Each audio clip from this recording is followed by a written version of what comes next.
విద్యుత్ సరఫరాలో అంతరాయం లేకుండా నాణ్యమైన విద్యుత్ అందించడం కోసం ఎన్పీడీసీఎల్ అత్యాధునిక టెక్నాలజీ అందుబాటులోకి తీసుకొచ్చింది.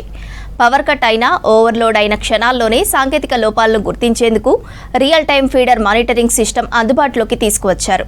5 సబ్స్టేషన్లలో ఈ విధానాన్ని ప్రయోగాత్మకంగా అమలు చేసిన ఎన్పీడీసీఎల్ 133 సబ్స్టేషన్లలోనూ అమలుకు చేయబోతోంది. వరంగల్ ఎన్పీడీసీఎల్లోని real time feeder monitoring system గురించి మరిన్ని వివరాలు తెలుసుకుందాం.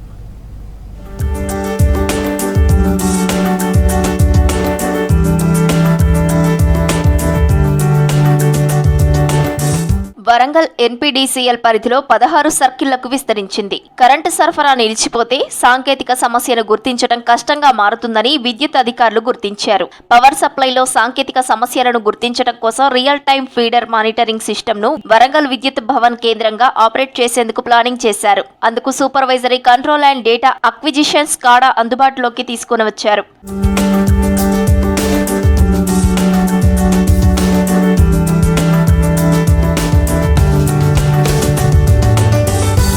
సాధారణంగా ఈదురుగాలులు, అకాల వర్షాలు వంటి ప్రకృతి వైపరీత్యాలతో సాంకేతిక కారణాల వల్ల బ్రేక్ డౌన్ అయి విద్యుత్ సరఫరాలో అంతరాయం ఏర్పడుతుంది. బ్రేక్ డౌన్ జరిగిన టైంలో సమస్యను గుర్తించడం విద్యుత్ ఆఫీసర్లు, సిబ్బందికి సవాల్గా మారేది. లైన్ మొత్తాన్ని తనిఖీ చేస్తే గానీ సమస్య ఎక్కడుందో తెలిసేది కాదు. సమస్యను గుర్తించి దానిని పరిష్కరించేందుకు ఎక్కువ సమయం పడుతుండటంతో వినియోగదారులు ఇబ్బందులు పడుతుండేవారు. ఈ సమస్యకు పరిష్కారం కోసం real time feeder monitoring system కు 33 kV, 11 kV లైన్లలోని 2500 ప్రదేశాల్లో ఏర్పాటు చేసిన ఫాల్ట్ ప్యాసింగ్ ఇండికేటర్లను అనుసంధానం చేశారు. వీటి ద్వారా విద్యుత్ సేవల్లో ఏర్పడే అంతరాయంతో పాటు సమస్య ఎక్కడ ఉందన్న సమాచారాన్ని సైతం కంట్రోల్ రూమ్ కు చేరవేసేలా పరికరాలు అమర్చామని చెబుతున్నారు.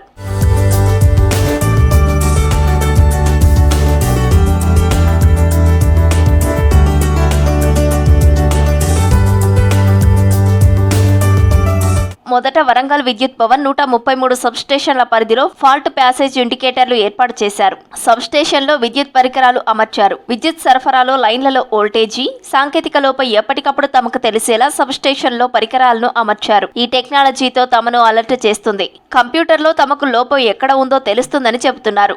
వర్షం పడితే కరెంటు సరఫరా నిలిచిపోయినా గతంలో సబ్స్టేషన్లోకి వెళ్లి ఫీడర్ ఆఫ్ కానీ ఆన్ కానీ చేసేది. ఇప్పుడు గదిలో ఉండే ప్రాబ్లమ్స్ క్లియర్ చేసేలా ఈ టెక్నాలజీ బాగుంది అని చెప్తున్నారు. ఇది కొత్తగా ఇంప్లిమెంటేషన్ స్కాడా సెక్యూరిటీ సిస్టమ్స్ అని ఇది ఒకటి ఉంటుంది. ఇక్కడ ఒక్కో ఫీడర్కు ఒకటి కంట్రోలింగ్ బాక్స్ ఉంటుంది. అట్లాగే ఈ ఫీడర్ల యొక్క controlling box, total box substation control రూమ్లో ఉంటుంది. ఇక్కడ ఏ ట్రిప్ అయినా కూడా అక్కడ నుంచి మనం ఆన్ ఆఫ్ చేసుకోవచ్చు. ఈఎల్ రిసెట్స్ ఇటువంటివన్నీ అక్కడనే చేసుకోవచ్చు. వర్షాకాలంలో మనం ఈ యార్డ్లోకి రావడానికి కానీ, ఇక్కడ వాటర్లో తడవడానికి కానీ మనకు అవకాశం లేకుండా ఉంటుంది.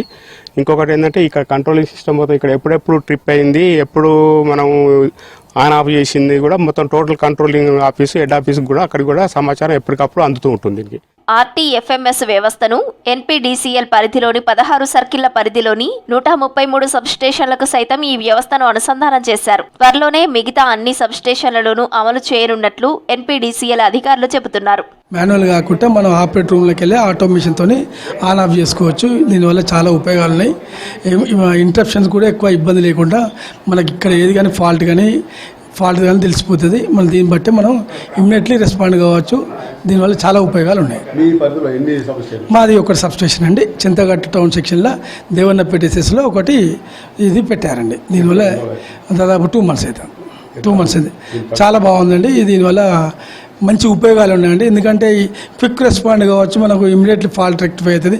ఏ ఫాల్ట్ అయినా తొందరగా ఐడెంటిఫై అవుతుంది. మనకు ఏదైనా వర్షాలు పడ్డప్పుడు కూడా బయటికి పోకుండా ఇక్కడనే ఆపరేట్ చేయొచ్చు. ప్రాబ్లం లేదండి. దీనివల్ల చాలా ఉపయోగాలు. ఎన్పీడీసీఎల్ పరిధిలో విద్యుత్ వినియోగదారులకు నాణ్యమైన సేవలు అందించడానికే అత్యాధునిక real time feeder monitoring system అమలు చేస్తున్నామన్నారు అధికారులు. ఈ టెక్నాలజీ వల్ల సమస్యను పరిష్కరించి విద్యుత్ సేవల్లో అంతరాయాన్ని తగ్గించేందుకు ఈ సాఫ్ట్వేర్ దోహదపడుతుందని చెబుతున్నారు. ఆర్టీఎఫ్ఎంఎస్ అంటే real time feeder monitoring system అనే ఒక కొత్త టెక్నాలజీని మా గౌరవ CMD Varun Reddy sir implement చేయడం జరిగింది. ఏ ఫీడర్ ఎప్పుడు ట్రిప్ అవుతుంది ఏంటిది అనేది మేము ఇంత ముందుకు తెలియాలి అని అంటే మేము సబ్స్టేషన్కి రావడము, వచ్చి లాగ్ బుక్లో ఎంటర్ చేయడము, అవి చూసుకొని దాన్ని బట్టి మేము మానిటర్ చేసేది. ఇప్పుడు మాకేంది అని అంటే మేము మా సిస్టంలో మా కంప్యూటర్లో కూర్చొని, మా ఆఫీసులో కంప్యూటర్లో కూర్చొని కూడా మేము రియల్ టైంలో ఇప్పుడు ఈ ఫీడర్ మీద ఎంత లోడ్ ఉన్నది, ఇక్కడ ఎంత వోల్టేజ్ ఉన్నది, ప్లస్ దాన్ని ఆ ఫీడర్ మీద ఎన్నిసార్లు ట్రిప్ అయింది అది, ఇప్పుడు ప్రజెంట్ కండిషన్ రియల్ టైం లోపల అది ఏ విధంగా ఉంది, ఈ సబ్ స్టేషన్ మీద మొత్తం టోటల్ ఏ విధంగా ఉంది కూడా మేము మానిటర్ చేయగలుగుతున్నాము. కొత్తగా అందివచ్చిన సాఫ్ట్వేర్ను సబ్స్టేషన్లకు అనుసంధానం చేయడంతో ప్రజలకే కాదు ట్రాన్స్కోలోని ఉద్యోగులకు ఎంతో దోహదపడుతుందని చెబుతున్నారు.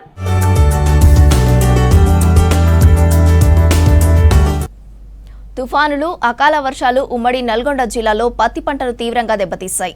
పెట్టుబడి కూడా వచ్చే పరిస్థితి లేదని ఆవేదన వ్యక్తం చేస్తున్నారు. అప్పుల పాలయ్యామని ఆందోళన చెందుతున్నారు అన్నదాతలు. ప్రభుత్వం తమను ఆదుకోవాలని కోరుతున్నారు.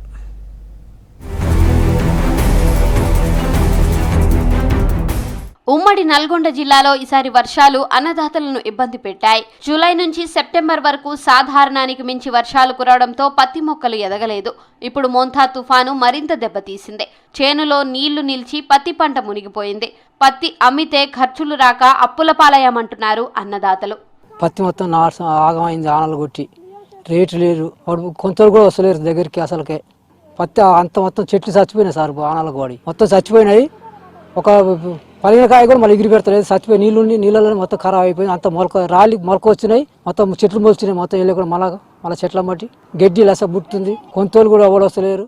ఒక 5 ఎకరాలు తీసుకొని మొత్తం ఏం పడలేదు సార్. ఎకరానికి ఒక పింట కూడా వెళ్ళాలి. మాకు పింట కూడా వెళ్ళిపోయే వరకు పెట్టుబడి అని చెప్పి వదిలేసుకుని ఒక 3 ఎకరాలు వదిలిపెట్టిన. సీసీఐ కొనుగోలు కేంద్రాలు ప్రారంభమైన తేమ శాతం పేరుతో కొర్రీలు తప్పడం లేదు. 12% లోపు తేమ ఉండాలనే నిబంధన రైతులకు అడ్డంకిగా మారింది. వర్షాలు తగ్గకపోవడంతో తేమ తగ్గే పరిస్థితి కనిపించడం లేదు. వ్యాపారులు ఈ పరిస్థితిని అనుకూలంగా మలుచుకుంటున్నారు. సీసీఐ క్వింటాల్ పత్తికి 8,110 రూపాయలు మద్దతు ధర ప్రకటించిన వ్యాపారులు 6,500కే కొంటున్నారు. దీంతో తీవ్రంగా నష్టపోతున్నామంటున్నారు రైతులు.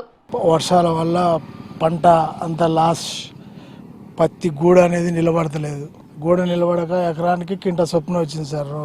రెండోసారి ఏరితే ఇంతవరకు కాయలేదు, గూడ లేదు, ఏం లేదు. చేను మాత్రం ఉంది. గడ్డి, ఈ కలుపు గూళ్ళకు వీటికి చాలా మినిమం ఎకరానికి 50,000 ఖర్చు వస్తుంది. ఆడ సీసీఐలు అమ్ముదామంటే వాళ్ళు తేమ శాతం ఎక్కువ ఉందని వాళ్ళు కొనే స్థితిలో లేరు.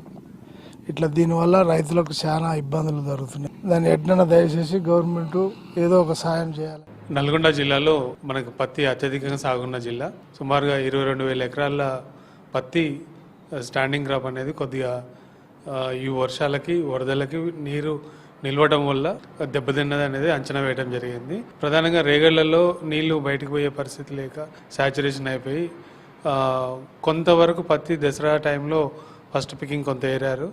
కానీ చాలా వరకు రైతులందరూ కూడా ఇది పీక్ పీరియడ్, పత్తి చేతికి వచ్చే సమయం. మొత్తం పూర్తి స్థాయిగా తడిచిపోయింది పత్తి అంతా కూడా. సో ఆ తడిచిపోయిన పత్తిని అంతా సర్వే చేయడం జరిగింది. ప్రభుత్వ ఆదేశాల మేరకు దాదాపు 10,000 మంది రైతులు 22,000 ఎకరాల పత్తి అనేది ప్రాథమిక అంచనా వేయడం జరిగింది. గౌరవ జిల్లా కలెక్టర్ ద్వారా నిన్న రాష్ట్ర ప్రభుత్వానికి నివేదిక పంపేయడం కూడా జరిగింది. దిగుబడి తగ్గడంతో పెట్టుబడి ఖర్చులు రావడం లేదంటున్నారు రైతులు. వర్షాల వల్ల భారీగా నష్టపోయామంటున్నారు. ప్రభుత్వం తమను ఆదుకోవాలంటున్నారు అన్నదాతలు. పత్తి చేను వేస్తే కవులు వచ్చేసి 12,500. అయితే వేస్తే మొత్తం వర్షాల ప్రాబ్లంలో మొత్తం చనిపోయింది. చనిపోయినాక కూడా ఒక 7 సార్లు మందులు కొట్టినాము.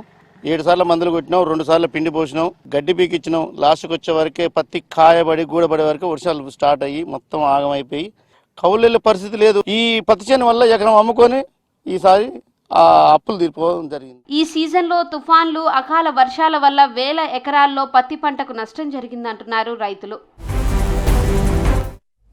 పత్తిని అమ్ముకోవడానికి కొనుగోలు కేంద్రాల్లో పడిగాపులు కాస్తున్నారు రైతులు. తేమ శాతం కరెక్టుగా వచ్చేదాకా పత్తి కొనట్లేదు అధికారులు. దీంతో 3 రోజులుగా మార్కెట్ యార్డులో పత్తిని ఆరబెడుతున్నారు రైతులు.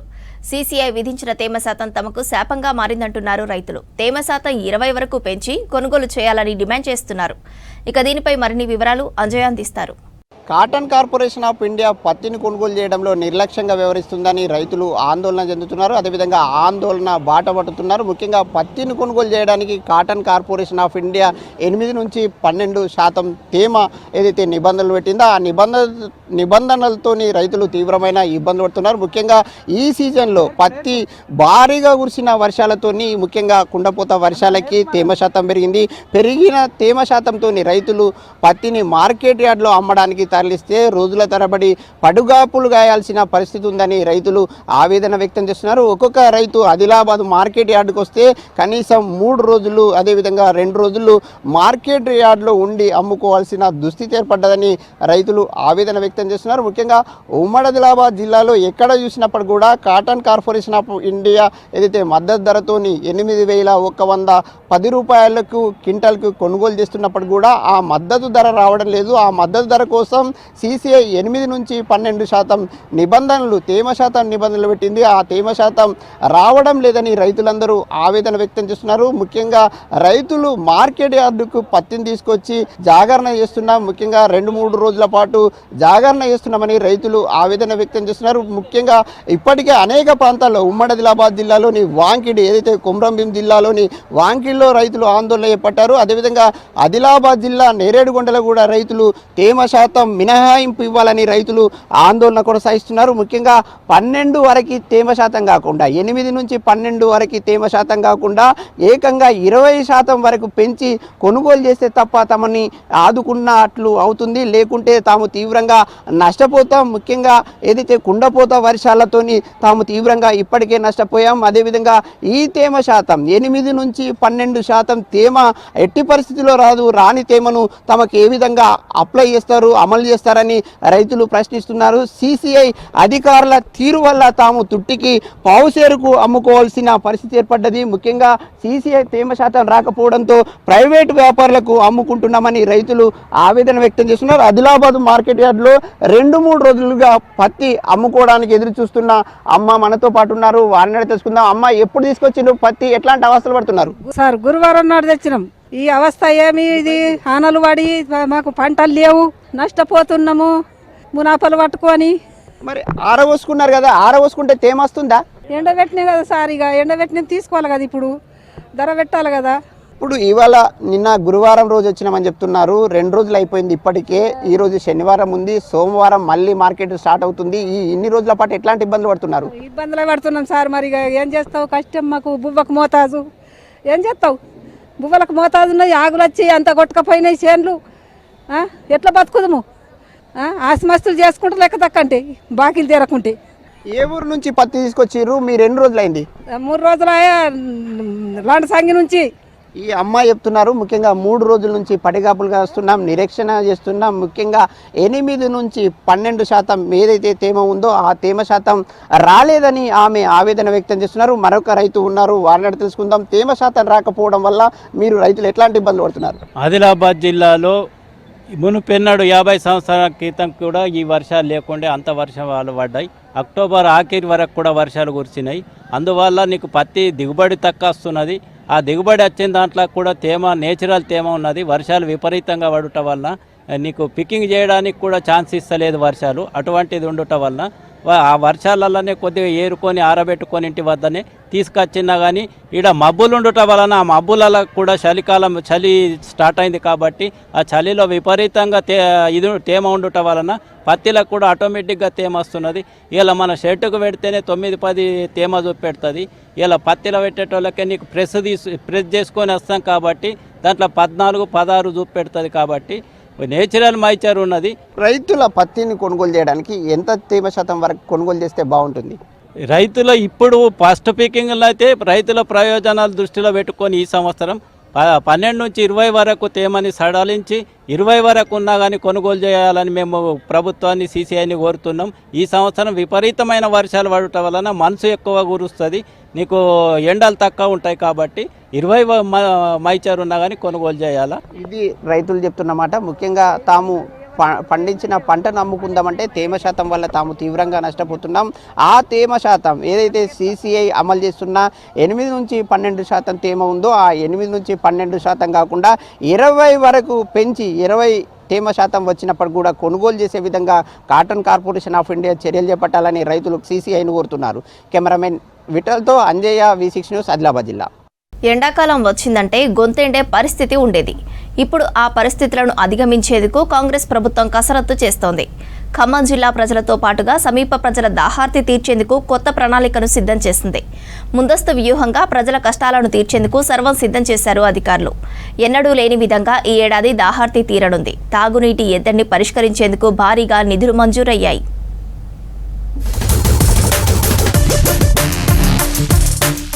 ఎండలు కాస్త ముదిరితే ఖమ్మం నగరంతో పాటు పరిసర గ్రామాల్లో భూగర్భ జలాలు ఎండిపోయేవి. మున్సిపల్ నీరు సరిపోయేది కాదు. దాంతో ప్రజల దాహార్తి తీరేది కాదు. మిషన్ భగీరథలో అనుకున్న ఫలితాలు సాధించలేకపోయారు. మిషన్ కాకతీయ వల్ల చెరువుల సరిహద్దులను గుర్తించలేకపోయారు. పొలిటికల్ జోక్యంతో అనేక మంది చెరువులను కబ్జా చేసి ఆ భూములను రెగ్యులరైజ్ చేయించుకున్నారు. బీఆర్ఎస్ హయాంలో ఖమ్మం నగరంతో పాటుగా అనేక చెరువులు కబ్జాకి గురయ్యాయి.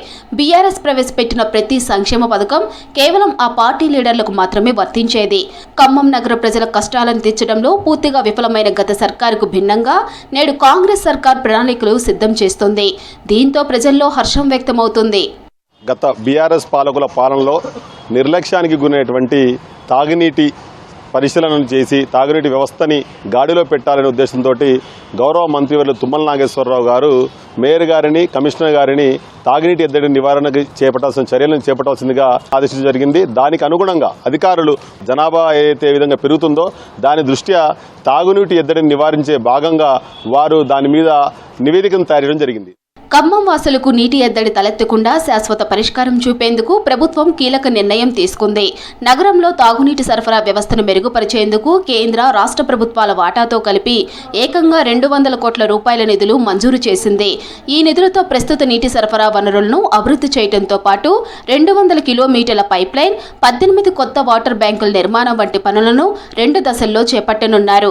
ఈ ప్రాజెక్టు విజయవంతమైతే నగరంలోని ప్రతి ఇంటికి 24 గంటల పాటు నిరంతరాయ తాగునీరు సరఫరా అవుతుందని అధికారులు తెలిపారు. ఈ మేరకు డిపిఆర్ తయారు చేసి పంపించాలని public health chief engineer Khammam municipal కార్పొరేషన్కు లేఖ రాశారు. ఖమ్మం నగరంలో మంచినీటి ఎద్దడి తగ్గాలనే ఉద్దేశంతో పెరుగుతున్న జనాభాని దృష్టిలో పెట్టుకుని మనకి యుఐడిఎఫ్ కింద 200 కోట్లు శాంక్షన్ అవ్వటం జరిగింది. దానిలో 18 ట్యాంకులు, అలాగే 200 కిలోమీటర్లు పైప్ లైన్స్, అలాగే 24,000 నల్లా కనెక్షన్స్ ఇవ్వటం జరుగుతుంది.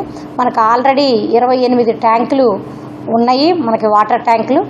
అలాగే 75,000 దగ్గర 80,000 నల్లా కనెక్షన్లు కూడా మేము ఇవ్వటం జరిగింది ఆల్రెడీ. అలాగే పెరుగుతున్న జనాభా, ఇంకా ఖమ్మం పెరుగుతున్న జనాభాని దృష్టిలో పెట్టుకుని ఈ ట్యాంకులు ఏంటి, పైప్ లైన్లు ఏంటి వేయటం జరుగుతుంది.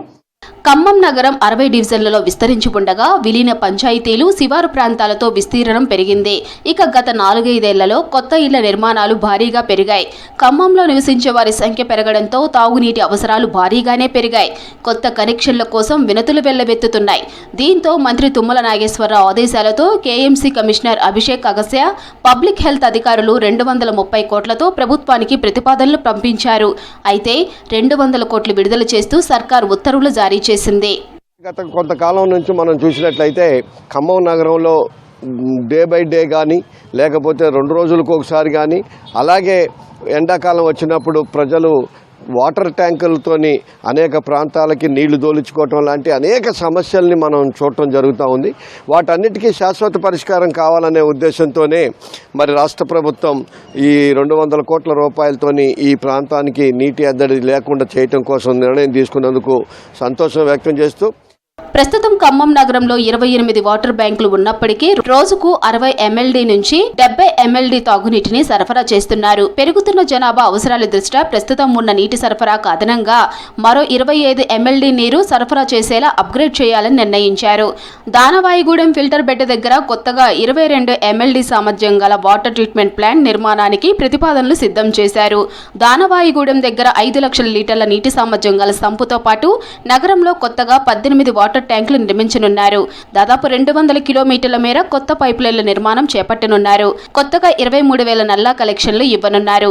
ఖమ్మం నగరంలో కూడా ఇప్పుడు ఈరోజు ఇదివరకు గతంలో మేము ప్రజాప్రతినిధులు స్థానికంగా ఉన్నప్పుడు సమాధానం చెప్పుకునే పరిస్థితి ఉండకపోయేది. ప్రజలు అడుగుతుంటే 3 రోజులకి నీళ్లు రావట్లేదు, మరి మంచినీళ్ళు మేము ఎంతో దూరం నుంచి మన డబ్బులు పెట్టి కొనుక్కొని తెచ్చుకోవాల్సి వస్తుందని బీఆర్ఎస్ ప్రభుత్వం చేయలేని పనిని ఈయన వచ్చిన 2 సంవత్సరాల్లో 200 కోట్లు తీసుకొని రావడం అనేది మామూలు విషయం కాదు. ఇది తాగునీటి సరఫరాలో లోటుపాట్లు లేకుండా ఉండేందుకు నగరంలోని వివిధ ప్రాంతాల్లో కొత్త వాటర్ ట్యాంకులు నిర్మించనున్నారు. ముఖ్యంగా Guttala Bazar, Srinivas Nagar, Damsalapuram, NSP camp, RTO కార్యాలయం, జమ్మిబండ, పాకబండ బజార్, కిల్లా, గాంధీ పార్క్, ఎస్బీఐటి కళాశాల, Puttakota, TNGOs colony, Lakaram filter bed, Ramannapeta, Satyasai Nagar, Gollagudem, SFS school, 2BH Tekulapalli వద్ద ట్యాంకుల నిర్మాణానికి ప్రణాళిక సిద్ధం చేశారు. గత 15 ఏళ్ల క్రితం నిర్మించిన ట్యాంకులు తప్పించి ఇప్పుడు కొత్తగా నిర్మించిన ట్యాంకులు చాలా తక్కువ అని చెప్పుకోవచ్చు. అదే కాకుండా విలీన పంచాయతీలు కూడా దీంట్లో రావటము ప్రజల అవసరాల్లో కూడా కొంచెం ఇబ్బందికరంగానే ఉండేది. వాస్తవానికి ఆ అవసరాన్ని గుర్తించి తుమ్మల నాగేశ్వరరావు గారు ప్రత్యేక చొరవ తీసుకొని ఈ నిధులు మంజూరు చేయడం జరిగింది. ఈ పనులన్నీ పూర్తయితే ఖమ్మం నగరంలో ప్రతి ఇంటికి 24 గంటల పాటు నిరంతరాయంగా నాణ్యమైన తాగునీరు సరఫరా చేయాలనే లక్ష్యం నెరవేరనుంది. గతంలో చెత్త కాగితాలు, ప్లాస్టిక్ ముక్కలతో బొమ్మలు, డిజైన్లు రూపొందించి 3 గిన్నిస్ రికార్డులు సాధించారో మహిళ. ఇప్పుడు మరో కొత్త ఆలోచనతో ముందుకు సాగుతున్నారు. ఫ్యాబ్రిక్ మీద తంజావూరు డిజైన్ వేస్తూ పట్టు, సిల్క్ చీరలకు మరింత అందాన్ని తీసుకొస్తున్నారు. వచ్చిన పనిని ఇష్టంతో చేస్తూ అటు ఆదాయాన్ని, ఆత్మ సంతృప్తిని రెండింటినీ సమానంగా ఆస్వాదిస్తున్నా అంటున్నారు. నల్గొండ జిల్లా మిర్యాలగూడకి చెందిన సందీపరెడ్డి. మరి తన కథేంటో తెలుసుకుందానండి.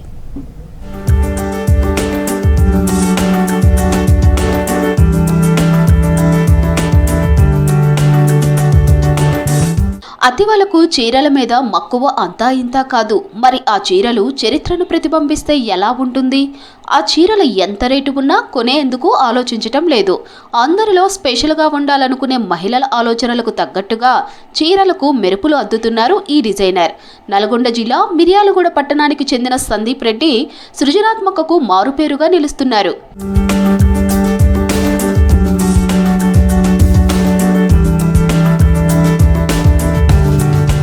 సందీప తన ఆలోచనను ఆచరణలో పెట్టి ఆనందంతో పాటు ఆదాయాన్ని పొందుతూ పలువురికి ఆదర్శంగా నిలిచారు.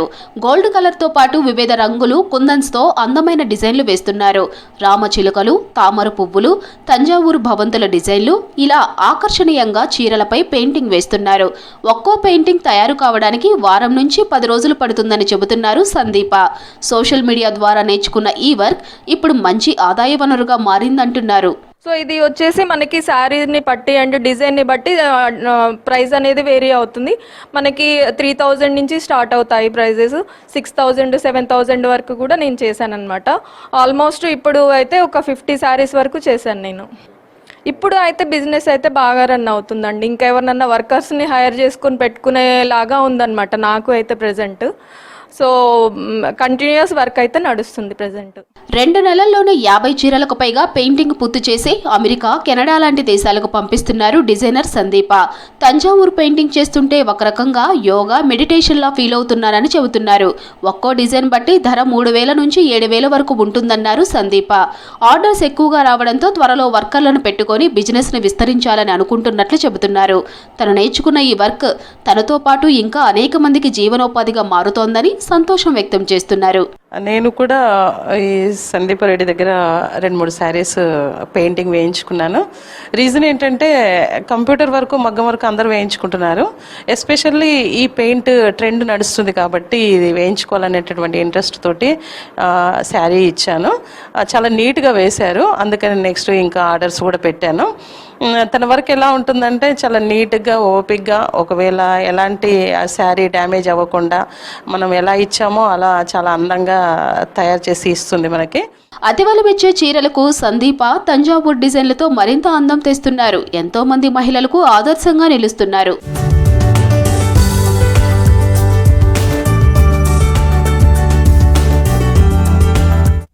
జగిత్యాల జిల్లా కొడిమ్యాల మండలం నాచుపల్లి జేఎన్టీయూలో నిన్న అర్ధరాత్రి విద్యార్థులు ధర్నాకు దిగారు. సెక్యూరిటీ సీఎస్ఓ రాజిరెడ్డి రోజూ తాగొచ్చి తమను దూషిస్తున్నాడని ఆరోపించారు విద్యార్థులు. రాజిరెడ్డిని విద్యార్థులు నిర్బంధించడంతో వైస్ ప్రిన్సిపాల్ శ్రీనివాస్ ఘటనా స్థలానికి చేరుకున్నారు.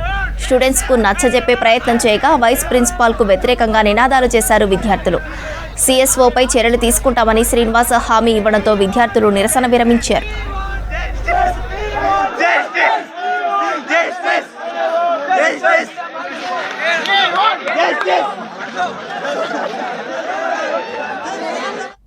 మంచిర్యాల జిల్లా జైపూర్ మండలం ఇంధారం రైస్ మిల్లులో అక్రమాలకు పాల్పడిన కేసులో సీఐ వేణుచందర్పై చర్యలు తీసుకున్నారు ఉన్నతాధికారులు. మహారాష్ట్ర నుంచి తెచ్చిన ధాన్యాన్ని స్థానిక రైతుల పేర్ల మీద చూపించి కోట్లాది రూపాయల ప్రభుత్వ నిధులను మళ్లించినట్లు పలువురు రేషన్ డీలర్లపై ఆరోపణలు ఉన్నాయి. విజిలెన్స్ అధికారులు దీనిపై విచారణ చేపట్టి దాదాపు 1,38,00,000 రూపాయలు వ్యక్తిగత ఖాతాలకు మళ్లించినట్లు నిర్ధారించారు. దీంతో ఈ కేసుకు సంబంధించి 13 మందిపై పోలీసులు కేసు నమోదు చేశారు. అయితే ప్రధాన నిందితుడైన డీలర్ శ్రీనివాస్ను ఆయన కొడుకును కాపాడేందుకు సీఐ వేణుచందర్ ప్రయత్నించినట్లు తెలిసింది. దీంతో ఉన్నతాధికారులు విచారణ చేపట్టి సీఐను సస్పెండ్ చేయాలని నిర్ణయం తీసుకున్నారు. ఖమ్మం జిల్లా వేన్సూరు మండలం మర్లపాడులో రోడ్డు ప్రమాదం జరిగింది. ఆర్టీసీ బస్సును లారీ ఢీకొట్టింది. ఈ ప్రమాదంలో బస్సు డ్రైవర్తో పాటు మరో ప్రయాణికుడికి గాయాలయ్యాయి. గాయపడిన వారిని స్థానిక ప్రభుత్వ హాస్పిటల్కు తరలించారు. సత్తుపల్లి డిపోకు చెందిన ఆర్టీసీ బస్సు భీమవరం నుంచి తిరువూరు వెళ్తుండగా ప్రమాదం జరిగింది. ప్రమాద సమయంలో బస్సులో 10 మంది ప్రయాణికులు ఉన్నారు. బస్సు ముందు భాగాన్ని ఒక పక్క నుంచి ఢీకొట్టి లారీ ఆగిపోవడంతో పెను ప్రమాదం తప్పింది.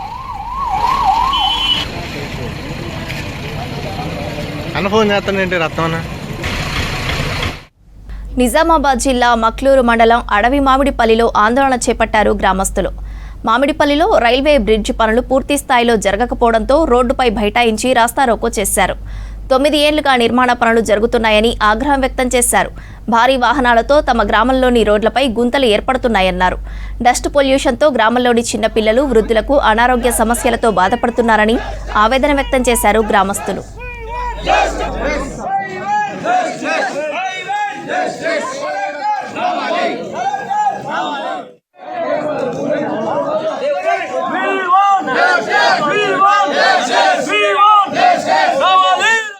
ఉమ్మడి ఆదిలాబాద్ జిల్లా వ్యాప్తంగా టెంపరేచర్లు భారీగా పడిపోయాయి. ఉష్ణోగ్రతలు తగ్గడంతో జనం చలికి వణుకుతున్నారు. ఉదయం, సాయంత్రం వేళల్లో పొగమంచు కమ్మేస్తోంది. దీంతో పొలాలకు వెళ్లే రైతులు ఇబ్బందులు పడుతున్నారు. జిల్లాలో బేలలో అత్యల్పంగా 14.8 డిగ్రీల ఉష్ణోగ్రత రికార్డైంది. కొమరంభీం, ఆసిఫాబాద్ జిల్లా లింగాపూర్లో 15.2 డిగ్రీలు నమోదైంది. చలి తీవ్రత పెరగడంతో పిల్లలు, వృద్ధులు జాగ్రత్తగా ఉండాలంటున్నారు డాక్టర్లు.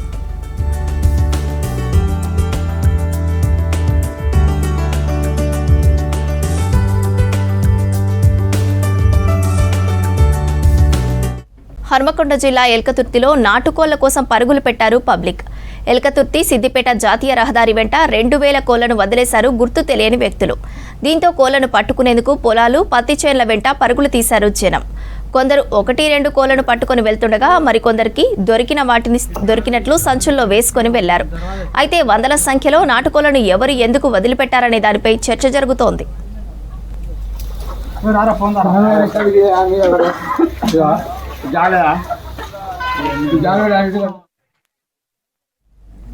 భద్రాద్రి కొత్తగూడెం జిల్లా పినపాక మండలం ఏడుళ్ల బయ్యారం ప్రభుత్వ పాఠశాలలో 69వ అండర్-17 రాష్ట్ర స్థాయి బాలబాలికల కబడ్డీ పోటీలు ఘనంగా ప్రారంభమయ్యాయి.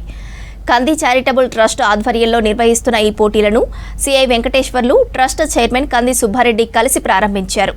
పోటీల్లో ఉమ్మడి 10 జిల్లాల నుంచి 10 మంది బాలికలు, 10 బాయ్స్ టీమ్స్ పాల్గొంటున్నాయి. క్రీడాకారులకు ఎటువంటి అసౌకర్యం లేకుండా అన్ని ఏర్పాట్లు పూర్తి చేశామన్నారు అధికారులు. ఏజెన్సీలో రాష్ట్ర స్థాయి పోటీలు నిర్వహించడం ఇదే మొదటిసారి అన్నారు. పోటీల సందర్భంగా అవాంఛనీయ ఘటనలు జరగకుండా పోలీసులు బందోబస్తు ఏర్పాటు చేశారని చెప్పారు.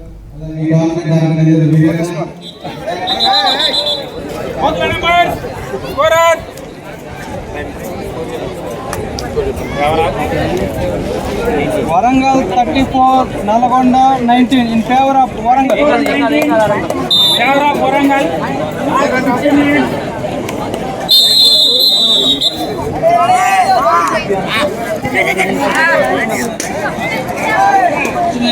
ప్రైవేట్ వాళ్ళు వచ్చారని చెప్పారు కదా, ప్రకాష్ భాయ్ చెప్పిండు.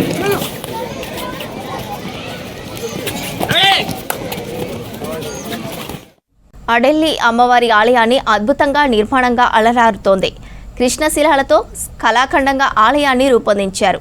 ఆ శిలలపై చెక్కిన అమ్మవారి శిల్పాలు అందరి దృష్టిని ఆకర్షిస్తున్నాయి. భక్తుల కొంగు బంగారంగా ఆలయంలో కొలువైన మహాపోచమ్మ అమ్మవారు శక్తి స్వరూపిణిగా దర్శనమిస్తోంది. అడెల్లి అమ్మవారి ఆలయ ప్రత్యేకత ఏంటో తెలుసుకుందాం.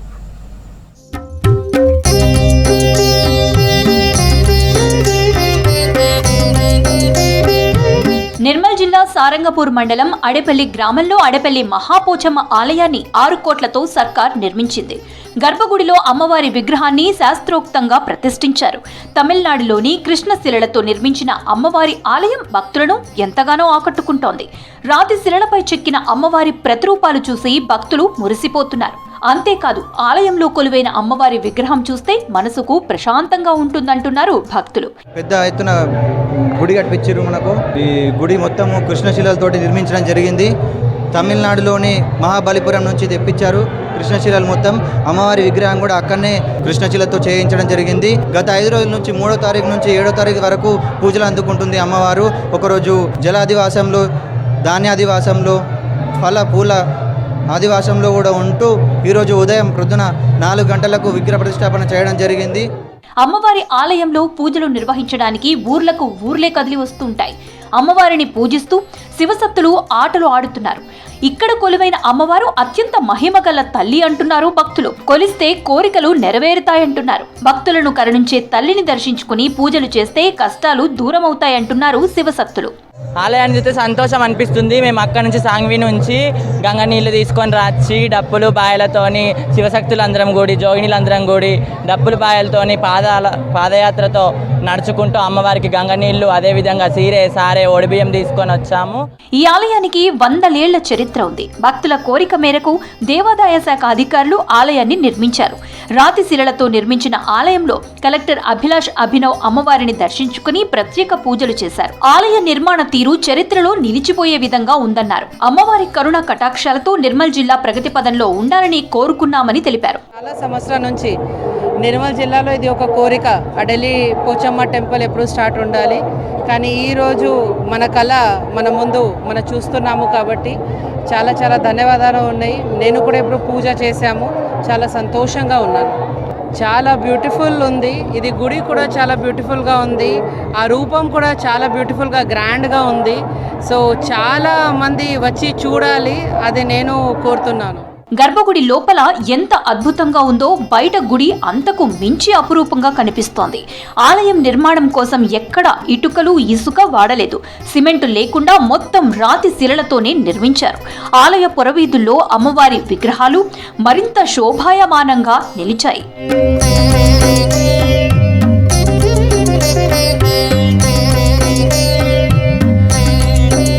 అమ్మవారిని దర్శించుకునేందుకు అధిక సంఖ్యలో తరలి వస్తున్నారు. భక్తులతో ఆలయంలో రద్దీ నెలకొంది. క్యూ లైన్లలో బయట భక్తులతో ప్రాంగణం కిక్కిరిసిపోయింది.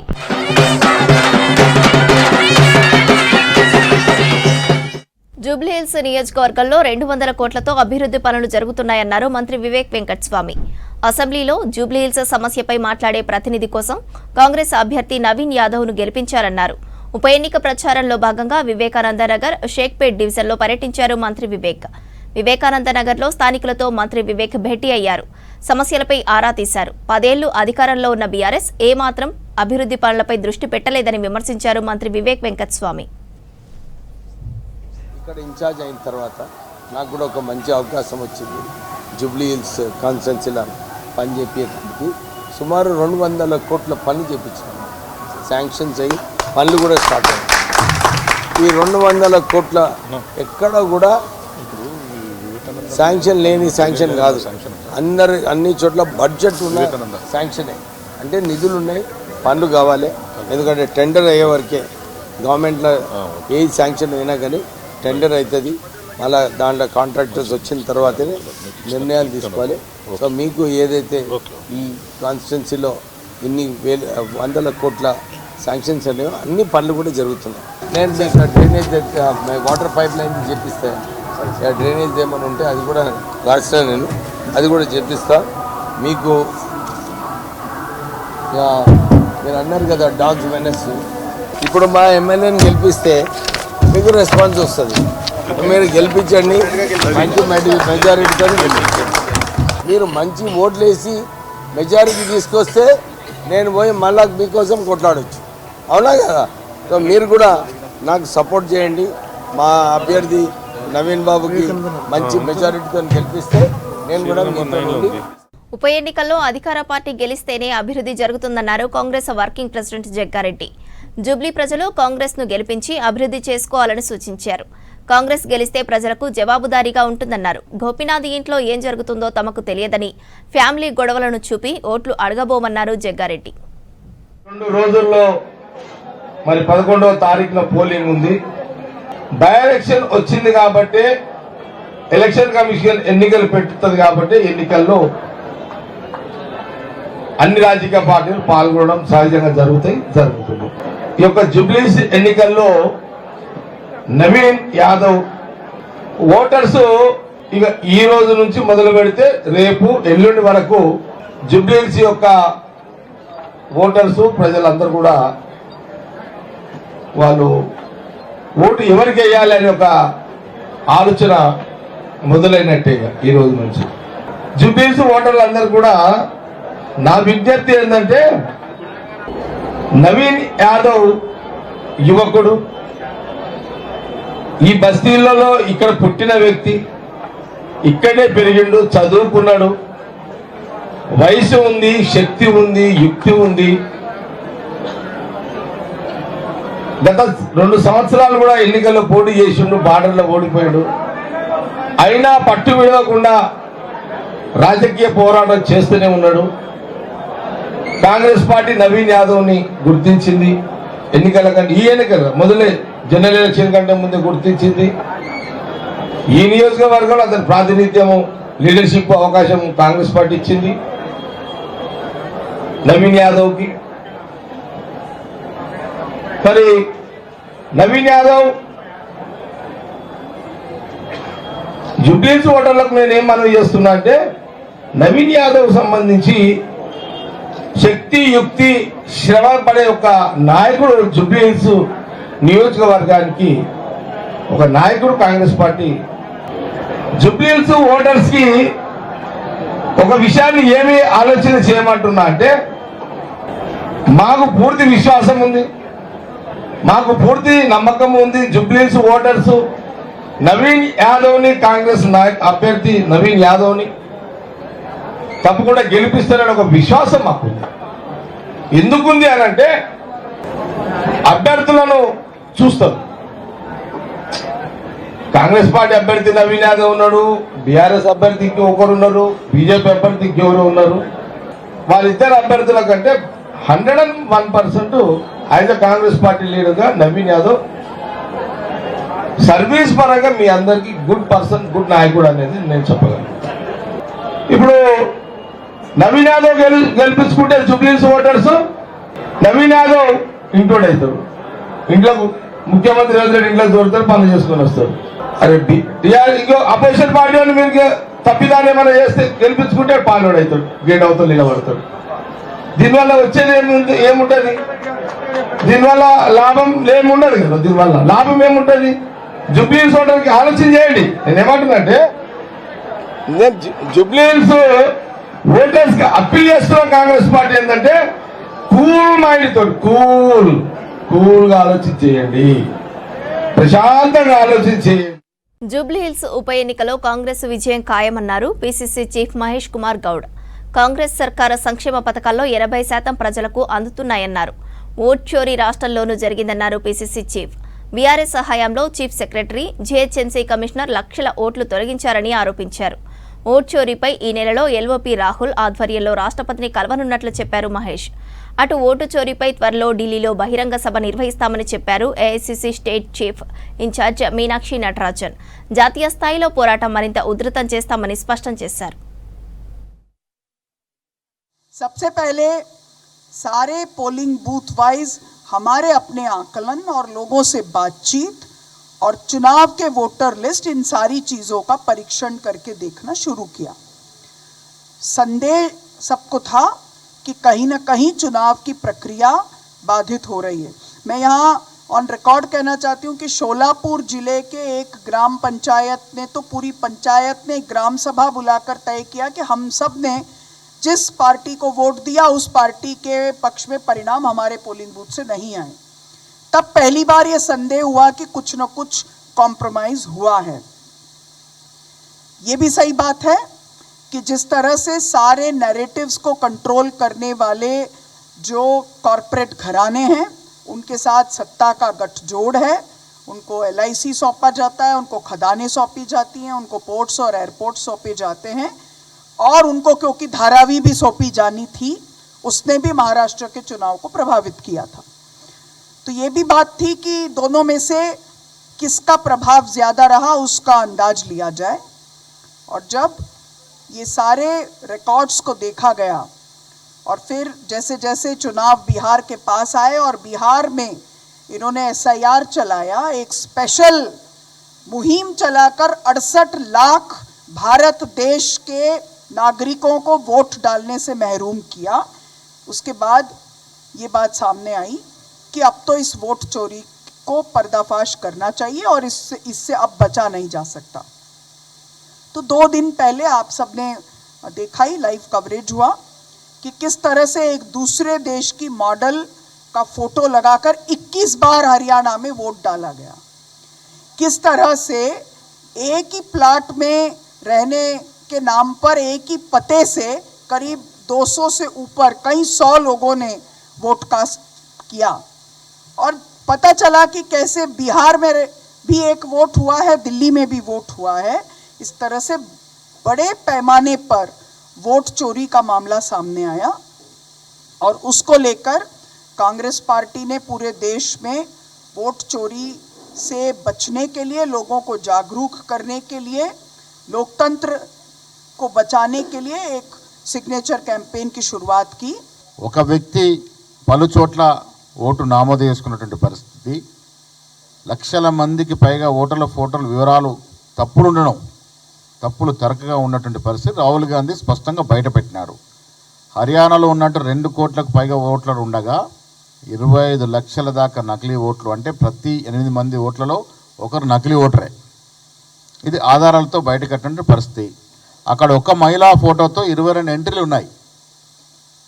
ఇది వాస్తవం, అంటే ప్రూఫ్తో సహా రాహుల్ గాంధీ గారు చూపించిన పరిస్థితి. ఒకే మహిళా ఫోటోతో 100 ఓట్లు కార్డులు ఉన్నాయి. అంటే ఎన్ని చోట్ల వాళ్ళు ఓట్లు వేస్తూ ఉన్నారు. యూపీ వంటి ఇతర రాష్ట్రాల వారికి కూడా హర్యానాలో ఓట్లు నమోదు చేయించినారంటే, అన్నాడు మహారాష్ట్ర కూడా గుజరాత్ నుంచి తీసుకెళ్ళి ఓట్లు నమోదు చేయించి, పక్కనటువంటి తెలంగాణ రాష్ట్రం మంది ఉన్నటువంటి కొంతమందిని అక్కడ ఓటర్లు నమోదు చేయించి, తద్వారా బీజేపీ పార్టీ లబ్ధి పొందింది. బీహార్ పరిస్థితి దీనికి భిన్నం. అక్కడ బీజేపీ పార్టీకి పడవు అనుకున్నటువంటి బీసీ వెనకబడిన తరగతి ఓట్లు, ఎస్సీ ఎస్టీ వారి ఓట్లు, ముస్లింల ఓట్లు, ఇవి మనవి కావనుకున్నటువంటి ఓట్లను సర్ పేరిట తొలగిస్తున్నారు. అట్లా లక్షల ఓట్లను తొలగించడం అనేటువంటి ప్రక్రియ జరుగుతూ ఉంది. సో బీజేపీ పార్టీ ఒక రాష్ట్రంలో ఒక రకంగా, ఒక రాష్ట్రంలో ఒక రకంగా, ఒక రాష్ట్రంలో జోడిస్తూ ఉంటే ఒక రాష్ట్రం తీసేస్తూ ఉన్నారు. వారి పార్టీ గెలుపుకు అనుకూలంగా పరిస్థితులు మడుచుకుంటూ ఉన్నారు. ఇది ప్రజాస్వామ్యంలో విఘాతం కలిగించే ప్రక్రియ. ఎలక్షన్ చోరీపై సిగ్నేచర్ క్యాంపెయిన్ కార్యక్రమం చేపట్టి ఈ రోజు వరకు 5 కోట్ల సంతకాల సేకరణ దేశంలో జరిగింది. మన రాష్ట్రంలో దాదాపు 6.5 లక్షల సంతకాల సేకరణ జరిగింది. దీన్ని ఇంకా తీవ్రంగా ఈ బై ఎలక్షన్ తర్వాత దీన్ని ప్రజలకు తీసుకెళ్తాం. మన రాష్ట్రంలో కూడా, తెలంగాణ రాష్ట్రం కూడా మున్సిపల్ ఎలక్షన్ అప్పుడు ఓటు చోరీ జరిగింది, ఓట్ల తొలగింపు జరిగింది. మన ఓట్లు కావు అనుకున్నవి మున్సిపల్ ఎలక్షన్లు 2016-17లో ఓట్లు తొలగించినారు. ఇలా జూబ్లీస్ ఎలక్షన్ జరుగుతూ ఉంది. అక్కడ కూడా పక్కా నియోజకవర్గాల యొక్క ఓట్లు నమోదు చేసుకొని ఉన్నారు. గత బీఆర్ఎస్ పాలనలో 10 ఏళ్ల పాలనలో అలాంటి ఓట్లు నమోదు చేసుకొని గెలుస్తూ వచ్చినారు. ఇవాళ 30% పైగా అక్కడ ఓట్లు కనబడట్లే. వారి స్థానే కూడా వేరే వాళ్ళతో ఓట్లు వేయించుకునే ప్రయత్నం చేస్తూ ఉన్నారు. ఇదంతా కూడా బీజేపీ పార్టీ లోపాయకార సహకారంతో బీఆర్ఎస్ పార్టీ ప్రక్రియ పాల్పడే అవకాశం ఉంది. కాబట్టి ఎలక్షన్ కమిషన్ అప్రమత్తంగా ఉండాలని, మా కార్యకర్తలు కూడా అప్రమత్తంగా ఉండాలని వారిని నేను సూచిస్తూ ఉన్నాను. రాహుల్ గాంధీ చేపట్టినటువంటి ఈ కార్యక్రమం రామ్లీలా మైదానంలో ఒక బహిరంగ సభ చేసి ఆ కాపీలన్నీ కూడా ట్రక్కుల్లో, లారీల్లో తీసుకెళ్లి ప్రెసిడెంట్ ఆఫ్ ఇండియాకి సమర్పించి వారికి వాస్తవాలు వివరించే ప్రయత్నం ఏఐసీ చేస్తుంది. గురుస్వాములు RL Nayak, P Naveen Yadav, S Srikanth, Rinku స్వాముల ఆధ్వర్యంలో అయ్యప్ప స్వామి భక్త బృందం శబరిమల మహాపాదయాత్ర కొనసాగుతోంది. సికింద్రాబాద్ గణేష్ టెంపుల్ నుంచి మొదలైన పాదయాత్ర 16వ రోజు గట్టూరు నుంచి సోమండేపల్లె చేరుకుంది. 545 మంది స్వాములకు కాకర్ల సగ్రువా స్వీట్స్, కాకర్ల నవీన్ కుమార్, శ్రీమతి అరుణశ్రీ, వర్ధన్ సాయి, హర్షిత్ సాయిలు భిక్ష ఏర్పాటు చేశారు. ఇవాళ రాత్రి పాలసముద్రంలో బస చేరున్నారు అయ్యప్ప స్వాములు. సోమదేపల్లి నుంచి ఈరోజు పాదయాత్రగా సికింద్రాబాద్ టు శబరిమల మహాపాదయాత్ర భక్తి బృందంతో మాకు స్వాములు యూట్యూబ్ ద్వారా మాకు తెలిసారు. నవీన్ యాదవ్ స్వామికి ఫోన్ చేసి ఇక్కడ నుంచి ఈరోజు స్వామి గారితో బయలుదేరి మన శబరిమలకు బయలుదేరుతున్నాం స్వామి. నాకు సహకరించిన నవీన్ యాదవ్ గురుస్వామికి, శ్రీకాంత్ గురుస్వామికి, ఆర్ఎల్ నాయక్ గురుస్వామికి అందరికీ రుణపడి ఉంటారని కోరుకుంటున్నాం స్వామి. అక్టోబర్ 24 తారీఖు సికింద్రాబాద్ గణేష్ టెంపుల్ నుంచి శబరిమల మహా పవిత్ర పాదయాత్ర బయలుదేరి ఇవాళ సోమందపల్లి చేరుకున్నాము. సోమందపల్లి చేరుకోక ముందుకు స్వాములు ఫోన్ చేసి, స్వామి మీ పాదయాత్ర మేము యూట్యూబ్లో చూసాము, మేము మీతో పాటు వస్తామని వాళ్ళు ఫోన్ చేస్తే, తప్పకుండా రండి స్వామి తీసుకెళ్తామని చెప్పాము. మాకు ఈ సేవ చేసుకునే అవకాశం కలిగించిన ఈ అయ్యప్ప స్వాములకి రుణపడి ఉంటాము. ఇంకా ముందు కూడా బెంగళూరులో కూడా ఉన్నారు స్వాములు, వాళ్ళు కూడా వస్తుంటారు అంటున్నారు. వీళ్ళందరికీ వాళ్ళ కన్న తల్లిదండ్రులకి వాళ్ళకి మా పేరున పాదాభివందనాలు. ఎందుకంటే వాళ్ళు మాకు ఈ సేవ చేసుకునే భాగ్యం కలిగించినందుకు ఆ అయ్యప్ప స్వామికి ఎంతో మేము సేవ చేసుకోవాలనుకుంటున్నాం. ఇలాగే ఇంకా ముందు కూడా జాయినింగ్ అవుతూనే ఉన్నారు. అందరినీ కలుపుకట్టుగా ఏ ఆకంఠం లేకుండా మంచిగా తీసుకెళ్తున్నాం స్వామి. ఈ యాత్రకి ఇంత ఫ్రీగా చేస్తున్నామంటే దానికి ఒకటే ఒక కారణం, మనిషికి వెన్నుబొక్క బ్యాక్ బోన్ ఎలాగైతే ఉంటుందో మా యాత్రకి ప్రతి ఒక్క దాత దేవుడితో సమానం. వాళ్ళందరూ ఉండబట్టుకనే ఇవాళ వీళ్ళందరినీ ఫ్రీగా తీసుకెళ్ళడం, మళ్ళీ ఫ్రీగా తీసుకురావడం జరుగుతుంది. వాళ్ళందరికీ పేరున వందనాలు. గత సంవత్సరం మా దేవాలయం తరపున దేవాలయం నుండి మీ హైదరాబాద్ వారి సహకారంతోనే 3 పాదయాత్ర చేసినారు స్వామి. విజయవంతంగా చేసుకొని వాళ్ళు యాత్రను విజయవంతంగా పూర్తి చేసుకొని వచ్చినారు. ఈ సంవత్సరము మొన్న ఈ స్వామి 3వ పడి స్వామిది. ఆ స్వామివారు మీ హైదరాబాద్ స్వాముల వాళ్ళ టీం తరపున వస్తున్నారు. వారి యాత్ర నిర్విఘ్నంగా సాగాలని, వారికి ఎందుకంటే ఫస్ట్ టైం వస్తున్నా కనుక మీ సహాయ సహకారం అందించాలని, అదేవిధంగా మీకు అయ్యప్ప స్వామి అల్లివల్ల అండగా ఉండాలని స్వామివారిని కోరుకుంటున్నాం స్వామి. ఈ పాదయాత్ర బృందానికి దాదాపు 500 మంది పైగా స్వాములను హైదరాబాద్ నుండి శబరిమలకి తీసుకెళ్ళి శబరిమల మొత్తం వారి సొంత ఖర్చులతోనే ఎవరిని ఆశించకుండా, ఎందుకంటే అది దేవుడు వాళ్ళకి ఇచ్చిన వరం అన్నమాట అయ్యప్ప స్వామి. ఎందుకంటే అందరూ అనుకున్న పాదయాత్ర పోవడం అవకాశం రాదు. అవకాశం వచ్చిన వాళ్ళకి అదృష్టంగా భావిస్తామట. అలాంటి అదృష్టం రావడమే గొప్ప. దానికి తప్పట్టుగా వారి ఖర్చులు భరిస్తూ, ఎందుకంటే ఎక్కడ నుండి మనకి హైదరాబాద్ నుంచి బయలుదేరినప్పటి నుంచి వారికి భిక్షలు, వారి పూజా ఖర్చులు, మరియు వచ్చేసి వాళ్ళకి కావాల్సిన అన్ని అందుబాటులో అన్ని, ఎందుకంటే మెడికల్ అనేది అవసరమైతే అంటే వైద్యం అన్ని సదుపాయాలు కల్పిస్తూ వారిని ఉచితంగా పిలుచుకోవడం కాకుండా దర్శనం చేసిన తర్వాత అక్కడ నుండి హైదరాబాద్ వరకు ఎక్కడ పిలుచుకొచ్చామో అక్కడ వరకు వారి సొంత ఖర్చులతోనే చేర్చడంలో చాలా సంతోషంగా చేసాము. వారికి మా సోమందేపల్లి అయ్యప్ప స్వామి భక్తబంధం తరపున కృతజ్ఞతలు తెలియజేస్తున్నాం స్వామి. చాలామంది పేదలు ఉంటారు, వాళ్ళు మేము పోలేమేమో, పాదయాత్ర పోతే మా ఖర్చులు మేము భరించలేమో అనుకుంటా ఉంటారు. కానీ ఇలాంటి స్వామివారు మనకి అవకాశం ఇచ్చినది, ఆ అవకాశం సద్వినియోగం చేసుకోండి. అవసరమైనప్పుడు స్వామి నంబర్ తీసుకొని ఎవరన్నా వెళ్ళదలుచుకున్నాం రేపు వచ్చే సంవత్సరానికి, ఎందుకంటే ఇప్పుడైతే ఇంక కాదనుకోండి, వచ్చే సంవత్సరం అనుకుంటే స్వామివారు ముందుగానే వాళ్ళకి చెప్తే వాళ్ళు ముందుగానే పేరు నమోదు చేసుకుంటారు. మీకు అయ్యే ఖర్చులు మళ్ళీ అక్కడ నుంచి తీసుకొచ్చి వదిలేంత వరకు వాళ్ళ భరిస్తారు.